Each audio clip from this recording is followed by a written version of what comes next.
यमराज। एक बुजुर्ग औरत मर गई। यमराज लेने आए। औरत ने यमराज से पूछा, आप मुझे स्वर्ग ले जाओगे या नर्क? यमराज बोले, दोनों में से कहीं नहीं। तुमने इस जन्म में बहुत ही अच्छे कर्म किए हैं, इसलिए मैं तुम्हें सीधे प्रभु के धाम ले जा रहा हूँ। बुजुर्ग औरत खुश हो गई और बोली, धन्यवाद, पर मेरी आपसे एक विनती है।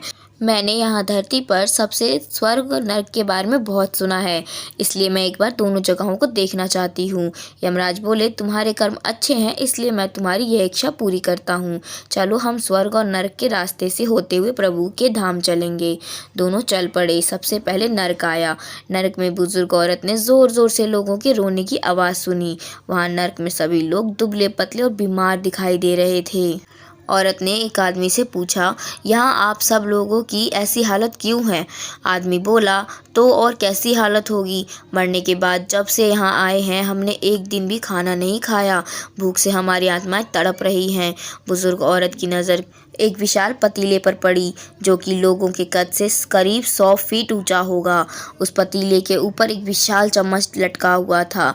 पतीले में से बहुत ही शानदार खुशबू आ रही थी।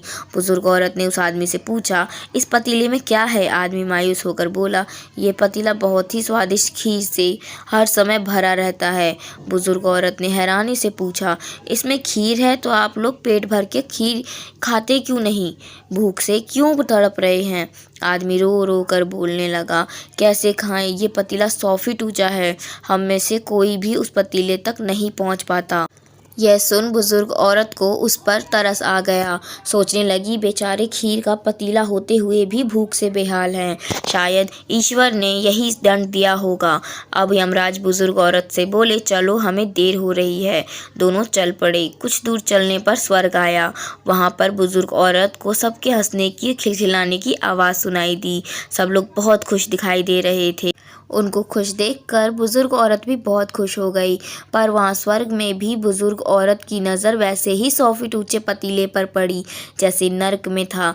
उसके ऊपर भी वैसा ही चम्मच रखा हुआ था। बुजुर्ग औरत ने वहाँ के लोगों से पूछा, इस पतीले में क्या है? स्वर्ग के लोग बोले, इसमें बहुत ही स्वादिष्ट खीर है।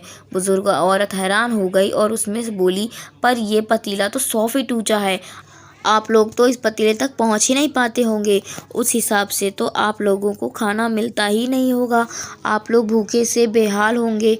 पर मुझे तो आप सब बहुत खुश लग रहे हो, ऐसा कैसे? इनमें से एक व्यक्ति बोला, हम सब लोग तो इस पतीले में से पेट भर कर खीर खाते हैं। औरत बोली, पर कैसे? पतीला तो बहुत ऊंचा है। व्यक्ति बोला, तो क्या हो गया? पतीला ऊंचा है तो यहाँ पर कितने सारे पेड़ हैं। हमने इन पेड़ों की लकड़ी ली, उसको काटा और एक विशाल सीढ़ी का निर्माण किया। उस लकड़ी के सीढ़ी के सहारे हम पतीले पर पहुंचते हैं और सब मिलकर खीर का आनंद लेते हैं। बुजुर्ग औरत यमराज की तरफ देखने लगी। यमराज मुस्कुराए और बोले, ईश्वर ने स्वर्ग और नर्क मनुष्य के साथ सौंप रखा है। चाहे तो वह अपने लिए नर्क बना ले, चाहे तो वह अपने लिए स्वर्ग।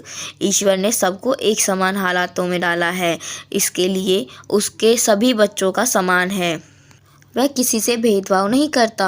वह नर्क में भी पेड़ पौधे सब थे, पर वह लोग खुद ही आलसी हैं। उन्हें खीर हाथ में ही चाहिए। वह कोई कर्म चाहते हैं तो मेहनत नहीं करना चाहते। तो दोस्तों, इस कहानी से भी आपको कुछ ना कुछ सीख ज़रूर मिली होगी। उम्मीद करती हूँ कि कहानी आपको पसंद आई होगी। तो मिलते हैं अगली वीडियो में अगली एक नई कहानी के साथ।